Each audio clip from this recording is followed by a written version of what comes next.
Okay, my name is Dick Platkin. I'm a retired LA City planner, and I write a weekly column at City Watch called Planning Watch, and I've done several columns on the transit-oriented communities, and I've prepared a PowerPoint that will go over it. So let me, it doesn't seem to be advancing. What's going on here? Okay, there we go. As you can see from the PowerPoint, the LA voters adopted Measure JJJ in November 2016. This was an alternative to Measure S. Measure JJJ was advertised to the voters as creating affordable housing and good-paying jobs. It was to be implemented by an ordinance, which the Department of City Planning called Transit-Oriented Guidelines. The City Planning Commission approved the TOC guidelines, but the City Council never adopted them as an ordinance. Why isn't it? The TOC guidelines, which are anyway, they extend Measure JJJ by dividing the city into 4 tiers, and within a half of, and the criteria is that a parcel must be within a half a mile radius of a subway, light rail, transit station, or intersecting bus line. Each tier has a formula for granting on-menu base increases. Base increases mean by right, it's a ministerial approval. And it can be for the floor area ratio, the number of units, which is density, and reduced parking. In exchange, the applicant has to offer deed-restricted low-income housing up to about 20% maximum. On-menu incentives are granted ministerially. That means administratively without any CEQA review, public notices, hearings, determination letters, or appeals.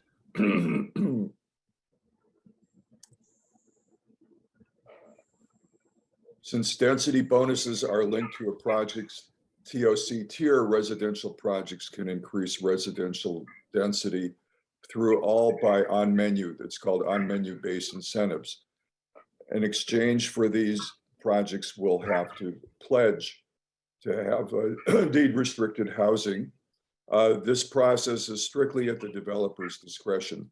If they build according to the existing zoning code in Los Angeles, as it's in the Los Angeles Municipal Code, they are not awarded bonuses, but they also have no obligation to include any low-income units in their residential buildings. This is a map of what the corridors overall look like. As you can see, in the valley, they're largely north-south transit corridors. But in south of the Hollywood Hills, you can see this is downtown LA. If you look at my cursor, nearly all of LA between the downtown and the 405 freeway is in a TOC tier. Almost all of South Central LA on both sides of the Harbor Freeway is there. The east side is there, as well as Northeast Los Angeles. These are how the density bonuses increase. In tier 1, which is the lowest tier, 8% of the total number of deed restricted buildings would be extremely low income. Usually developers go for the extremely low income because they have to dedicate the fewest amounts of apartments. So tier 2 would be 9%, tier 3, 10%, and tier 4, 11%. Now, in most of LA, in Height District 1, which refers to an FAR district, FAR is limited to 1.5 because of Proposition View adopted in 1978. But as you can see, you can have a ministerial approval by having about 10% of your units dedicated to low-income, extremely low-income housing by up to 2.75 in Tier 1, 3.25 in Tier 2, 3.75 in Tier 3, and 4.25 in Tier 4. So this is And if you want to go off menu, which means it's discretionary action, which is approved at least 90% of the time, you can also have your yards and setbacks reduced. You can have the open space requirements reduced. You can have lot coverage reduced. You can have the width of the lot reduced. And you can add height between 1 to 3 stories, depending on the tier. And you can also have transitional height reduced, which is usually in the rear of the building. This is an example. It's a rendering of a project which would be a TOC project. This is in Koreatown at 954 Catalina Street. And this rendering demonstrates that the TOC projects are often out of character and scale, a policy that's in every one of this LA's 35 community plans. From my point of view as a critic, and I've written many articles in City Watch about it, I see 6 problems with the TOC guidelines. First of all, the guidelines differ from what the voters approved in Measure JJJ, such as adding tiers, which were not in the voter approved measure. The TOC guidelines are incorrectly called an ordinance, and part of the guidelines were inserted into the Los Angeles Municipal Code without a city council action. The Department of Housing and Community Investment does not maintain an accurate public registry of available TOC units. In fact, I just checked several days ago. According to the Department of Housing and Community Investment, there is not one available deed restricted apartment in the entire city of LA. Either everything on their registry has a waiting list or something is under construction. To my mind, the biggest problem is that HCID never verifies or inspects a unit to determine if the tenants who reside there are very low, extremely low income, and if the actual pledged units exist. The other problem, and this is number 5, is floor area ratio is part of zoning, which means it has been adopted as an ordinance by the city council, yet the city planning department is now allowed to change what was previously a sole action of the city council, the floor area ratio, by a ministerial action. That means without any notification, any right of appeal, and so forth. And the 6th problem is that the TOC increases are not linked to the planning process. So the city's infrastructure should be, according to the general plan element framework, it should be a criteria for approving any kind of an upzoning. And that means you have to demonstrate that there's sufficient water, power, parks, schools, and so forth. But this process is missing. The TOC increases can be granted external to the planning process. Another problem is that it hasn't produced any increase in the supply of low-priced housing. It's true that developers can get an increase in building size, height, density, parking, and relief from other things, but if you look at the actual outcome, which is increasing homelessness in LA, there simply is not available housing for the homeless. In fact, if you want, I can talk about what a homeless person would need as an income to afford a typical 2-bedroom apartment. It's $35 an hour.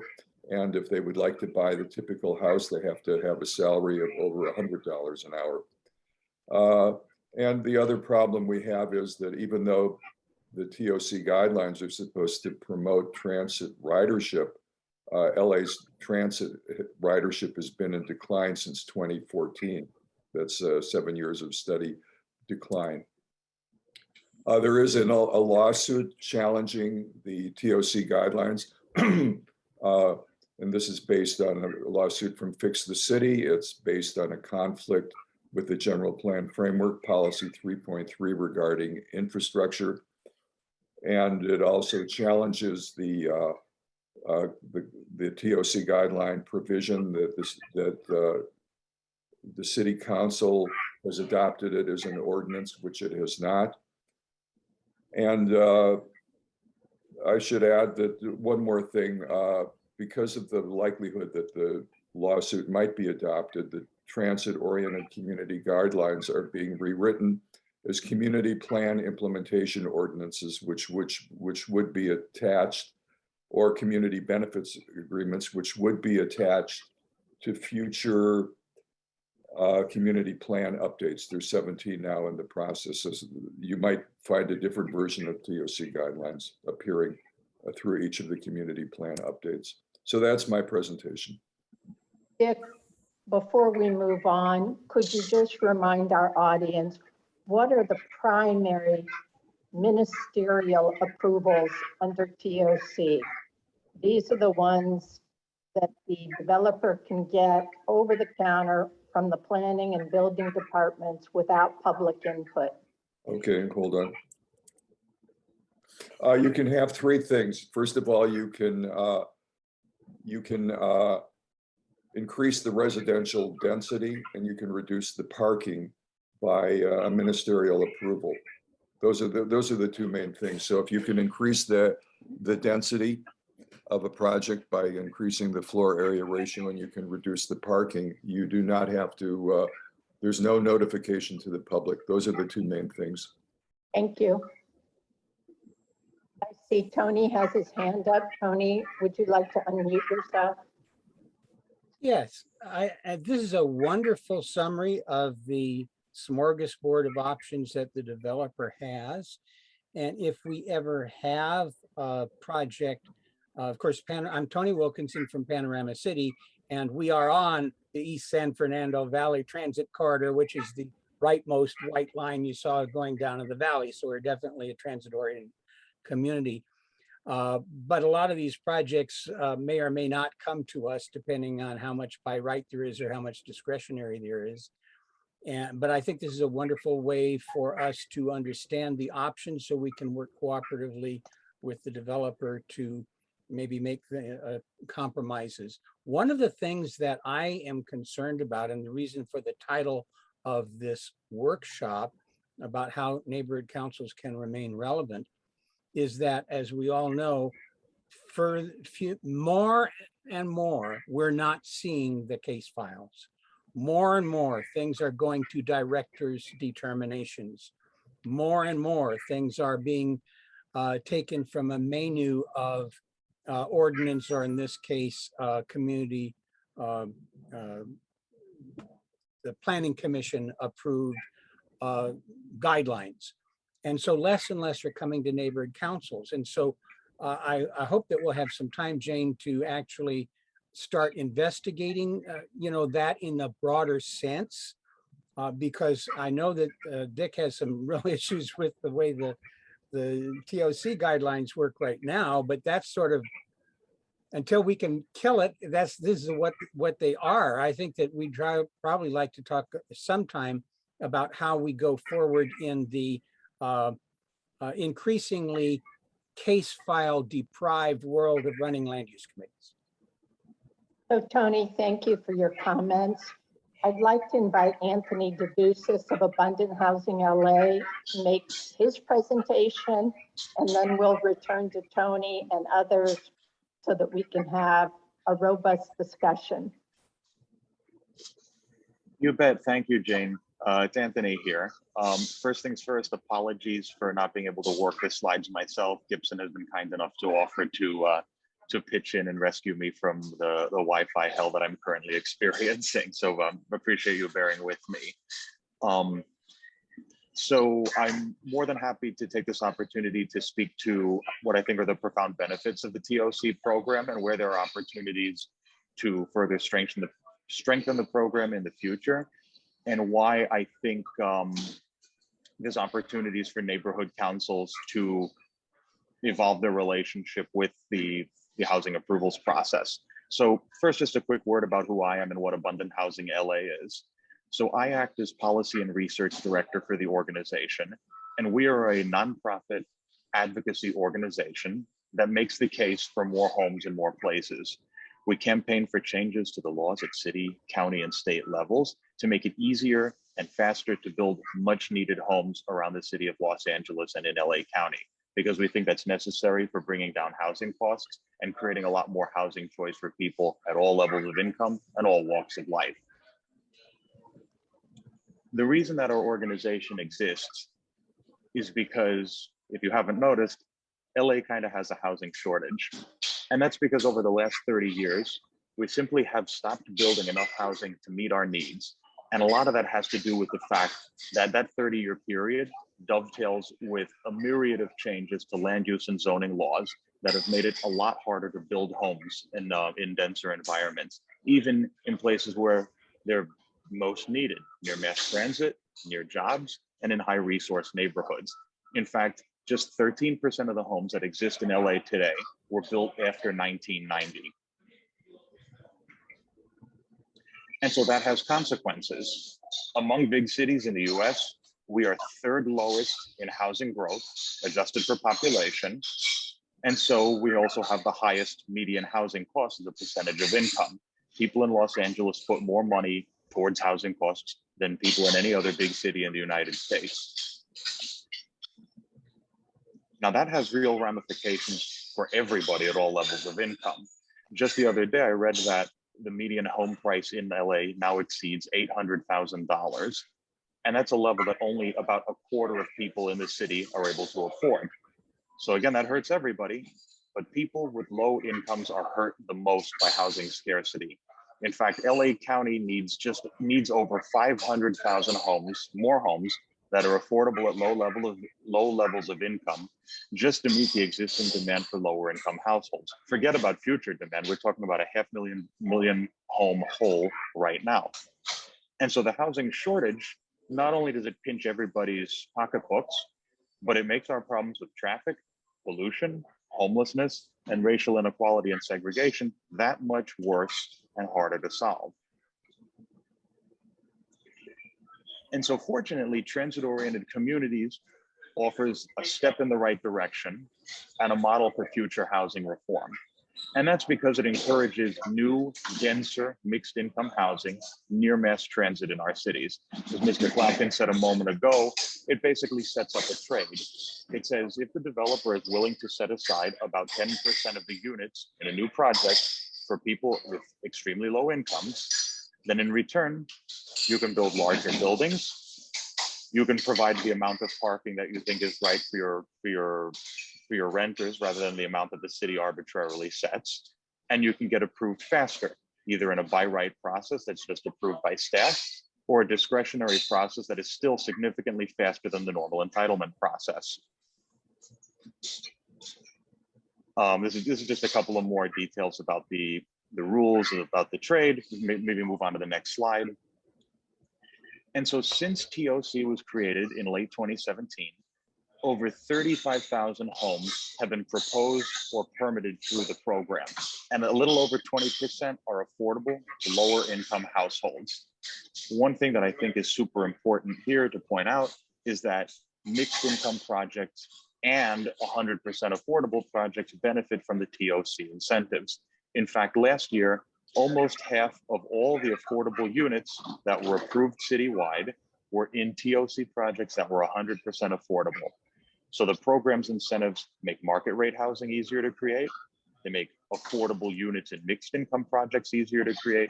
And they make affordable units in 100% affordable buildings easier to create. And that's really important. One criticism of the TOC program that I think is somewhat misguided is the notion that old buildings are being demolished where you have renters today to build new, more expensive buildings. But when you dig into the details, number one, 70% of the time, a TOC project does not involve the demolition of existing rental housing. And the other thing that's important to point out is that the TOC program requires the one-to-one replacement of the demolition of rent-controlled units with new income-restricted affordable units. Don't forget, just because a unit is rent-controlled doesn't make it a Gibson, could you roll back one, please? Don't forget, just because a unit is rent-controlled does not make it affordable, but an income-restricted affordable unit is. And the other thing to keep in mind here is that when you look at the records of TOC programs and run the numbers, which I have, for every housing unit that is demolished through TOC, 17 new ones get created, including 2 that are affordable to lower income households. So net, the trade-off is good. The last thing I'll say here is that our organization supports reforms to the TOC program that will make it even better at producing mixed income housing. We think that the incentives should be extended to more locations. So think about like major corridors or areas that are near high frequency bus stops that don't qualify today. We think that the parking requirements should be further relaxed so that every TOC program is free to decide for itself how much parking to build. We think larger buildings should be allowed. And we think that the incentive for building very low income or low income units should be stronger. One last thing I'll say here that's not in the presentation, but I think is really relevant to this audience, has to do with the by right nature of approval. I understand that ordinarily neighborhood councils are used to having a seat at the table and deciding whether an individual project gets approved, and that TOC puts that in the hands of the planning department. I would say that I think that while it is hard to give up power, that is a really important part of why TOC is successful. Because at the end of the day, projects that fit the zoning rules, that fit the TOC incentives, get approved by staff faster. And we need housing delivered today, quickly, and that helps us move faster. And it's also an antidote to political corruption. I think we've got to get city council out of the real estate business and take it out of the hands of city council members to decide whether a project is built or not. And the by right process helps to put that in the hands of the planning department. So let me stop here, and I'm more than happy to answer questions at any point during the presentation, but thanks for listening. Anthony, this is Jane. Thank you so much for taking time today on your Saturday, and Dick, you as well. I know we want to have a robust discussion. We have about 15 minutes for that. And I know that for neighborhood councils, the discouraging factor, as Anthony mentioned, is the loss of our voice, the loss of our opportunity. If I can, I'd like to turn to Philip, and I'd like him to describe how this has arrived at the Greater Wilshire Neighborhood Council, where he has been the land use chair. So Philip, if you can tell us the good, the bad, the ugly, your recommendations. Yeah, I'm not quite sure. By this, you mean TOC has arrived? Yes. Okay. Well, you know, our neighborhood has been greatly affected by it. I don't know, I'm torn a little bit because I don't think that it's all that crazy a notion that density should be connected to transit, and that, you know, that there should be areas in the middle of a city that are more, you know, that are more suited for denser developments. That said, the devil is in the details. And even as Dick said, you know, there will be changes. There will be changes to this program. I don't think it's going to go away. I think there's going to be variations coming through it. And to me, the most important thing really is, how do neighborhood councils retain relevance, right? How do they, I do think, I disagree with Anthony a little bit on this, that while it's certainly more efficient to have, to, you know, kick out city council and to kick out neighborhood voices, I don't think that that makes for good long-term planning. I think neighborhoods should have a seat at the table. They should have a voice into as to what happens. But that being said, they don't make it easy on themselves by some of their behavior in the past in terms of supporting lawsuits or going against their council members. That makes it difficult. I think that if we want to remain relevant as neighborhood councils, we have to lead with ideas. We have to lead with concepts. We have to lead, and we have to show that our voice is worth something, and that the development of our areas is not something that we just obstruct and resist at all costs, but that we can have smart and informed conversations, grown-up conversations about this development, because I don't think it's going to go away. So I think the really hard part is going to be, how do we as neighborhood councils get that seat at the table? And I think the answer to that is openness and clear-eyed, data-driven, objective reasoning. Philip, thank you. I want to allow Pamela an opportunity to answer the same question. Pamela, if you'll unmute. Yes. Thank you. Yes, I'm a member of the Panorama City Neighborhood Council, and we have had the opportunity to provide input on several, I guess they're by right projects, but they did seek out our input. And in one case, we were able to expand the number of parking places that were going to be available, with a particular concern for people having guests, because if it's your domicile and you are wanting to have people over, it's nice to have a place for them to come and visit you. We also were able to convince one project to try and include a community room so that things like the neighborhood council committees might have another place where we could hold meetings in our community, and they were amenable to making that happen. And there was an opportunity for a project in the recent past where they were going to provide underground parking, and the closest to the top level was going to have really skinny little parking places, and the lower down level was going to have the wider spaces, and we were able to get them to reverse that so that people coming to the shopping area would have the more convenient parking, and the occupants of the offices above would have the skinnier spaces down below. So that, again, was an opportunity for our neighborhood council to have some input that helped our community in those ways. Oh, and the other thing would be like if we could suggest that they have more trees around the property, or provide more shade, or use native plants. These are all things that our community is interested in seeing take place in new projects in our area.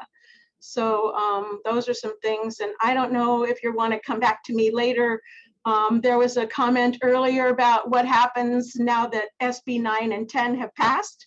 So I have a couple of things to say about that, but I will let the other panelists go first and stay on topic. Hi, everybody. As everybody's about to just kind of touch base as a panelist, me being one of the panelists, just want to give everybody a 10-minute heads up, just a courteous 10 minutes heads up. Thank you. Gibson, really appreciate it. Again, Jane Usher, Pamela, thank you so much. I think one of the fundamental problems of TOC is we've all acknowledged that there are locations where these types of projects are really appropriate, but the way TOC is defined, it's within a half mile of a bus stop, guys. So let's be real about what locations are authorized. And yes, Pamela, we have seen it become devastating to trees. Tony, maybe we can turn to you and you can give us your experience and perhaps a focus on recommendations for how neighborhood councils can continue to be important to the process. Thank you, Jane. I hope that I'm going to be very candid, and I hope that I don't get run out of here, and I hope, Jane, we can still be friends. But I think that one of the core issues is I've seen lots of neighborhood councils, and I'm not speaking about a sophisticated council like Greater Wilshire, but many neighborhood councils have listened to their own self-important dreams about what a neighborhood council's role in land use is, and forgotten that we are actually advisory agencies, even when there is a discretionary process. And people conduct their land use committee meetings as if they were zoning administrators, and even refer to them as hearings. We have no part of this process. All we're doing is trying to make a recommendation and trying to deal with the developers and the elected officials to get a better solution for the neighborhood. So I think it's really important as we move into this that we reassess our role and understand that even when a project is by right, if we have a good relationship with the council person, in our case, it's Council President Nori Martinez. We've been working with her as a civic partner back when she was on the school board on education issues. Pam is actually our education chair. So we have a long-term partnership, and she sends people to us. And so also we have a reputation, if you will, for actually being project friendly. If it's not a ghastly project, I go around to other neighborhood councils and say, if you don't like the developers here, send them to Panorama City because we need help. But we have on this transit corridor, we have very large market rate, multiple units that we've supported right next to very large affordable housing projects we supported. We even took the county of LA, who doesn't even have to get a city building permit. They can do anything they want. They came to us with the Clifford Beers housing project that was on their old social services center. And we had involved the community in community outreach programs. We succeeded in almost doubling the size of that all low-income housing project and increasing the parking places. And this is from somebody who has no state. They don't even have to listen to us. So the idea of being constructive, and like Pam said, the example of putting the big parking places on the surface parking in front of the stores and the little parking places down in the basement, that doesn't cost them anything. It's you're just moving the required spaces around, but it makes the building work better, I think, for the community and frankly for the developer. So I think that we need to reassess how we run land use. And the last thing I want to say is that as we get fewer case files, don't just say there's no case file, so we won't have a meeting. Now, there's a wonderful transportation committee at Wilshire, so I'm not talking about that. But how many land use people need to think about transportation? It's a critical part of land use. We need to look at parkland. We need to look at all kinds of infrastructure land uses that aren't just case files. So I would urge people in this era of fewer case files to broaden your perspectives in land use. Thank you. Tony, before I let you go, what would you say were the most important factors or tools for you to be able to convince a developer to do more or different than what was proposed? What were the key tools? Well, actually, to understand things like Dick Platkin shared with us, which are their actual smorgasbords, we had to actually understand the zoning changes or the discretionary requests that they are making, and to understand that what we might dream of could easily make every project economically unreasonable. And so we have to have the developer's perspective. I think that if we do, and of course that means thousands of people have now run out of the room, but you have to understand that in order to get housing, you have to get it built. And we desperately want housing in Panorama City, including low-income housing. But the key thing is to understand the partner's perspective, political, developmental, and our community perspective, and try and get areas where we can have wins for everyone. Thank you. Anthony, you've had your hand raised. May I ask you to unmute? Sure thing, Jane. I just wanted to respond to a couple of points that were brought up here. I think first things first, it is important to remember that TOC was created through the democratic process, that Measure JJJ was approved by the voters, and the voters elect the city council who, for better or for worse, set the zoning and land use rules of the city. Neighborhood councils, for all the good that they do, are elected by a very, very small percentage of the voters. And crucially, they're not able to represent the voices of people who would like to live in a neighborhood if the housing project were to get approved, but don't live in the neighborhood today because they can't afford to live there. And so the last thing I would say is, to Tony's point, I think it's good that people are thinking about what is the right mission, what is the right role for a neighborhood council, and how should that evolve? I mean, there's no shortage of problems in LA: pollution, transit, beautification, safety, and these are all things where neighborhood councils can be helpful. Because at the end of the day, if everything is a priority, then nothing is a priority. And an hour that's spent debating an individual housing project is an hour that you can't spend brainstorming about how do we make our neighborhood more beautiful and safe, for example. Appreciate the perspective. Thank you, Anthony. And you could lower your hand, Dick, if you are unmuted. Yes, I do think there are a number of things that we could do to resolve the problems of TOC and the problems of homelessness. The first thing, and I've often repeated this in my columns, is we have to refund the CRA programs and the HUD programs that built public housing. Some people call it social housing. That's a European term. The American term is public housing. And this is the only way that I think, and I've lived in public housing, I've worked in public housing before, that we'll ever be able to provide enough housing to deal with the people who cannot afford to buy market housing.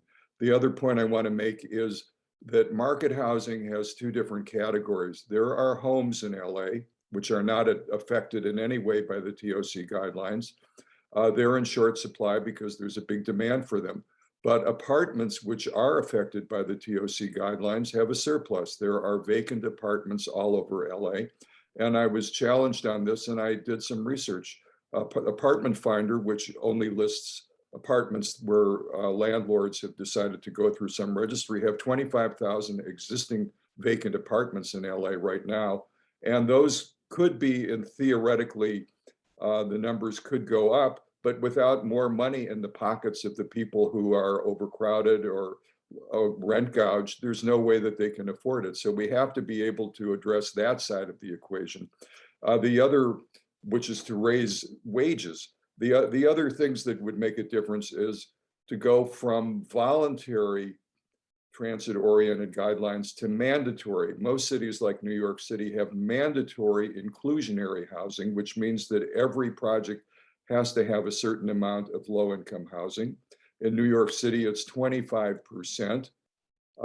And we have to keep accurate statistics. The planning department, where I used to work, simply looks at permits granted. They don't look at certificates of occupancy. So many permits are never transformed into houses.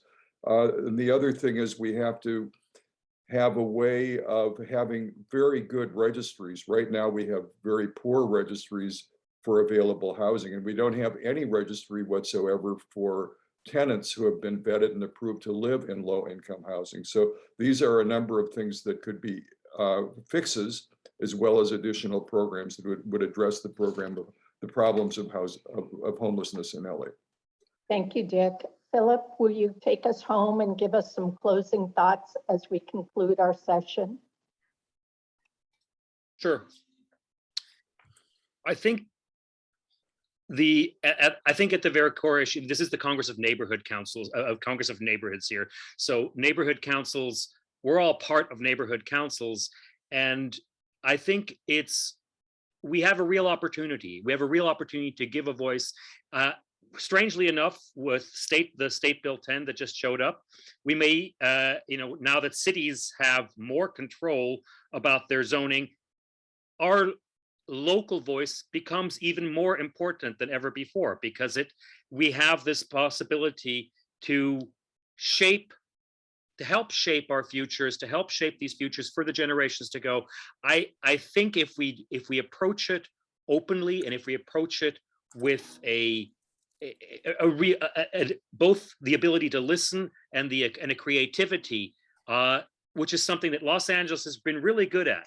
We've been really good at being creative, and Los Angeles, especially in the entertainment business, has a history of getting onto tables, getting seats at tables where they weren't really invited before. So I think we should use our creativity, and I think we should use our powers of persuasion to strengthen our case, because I think it'll be helpful for the generations to come.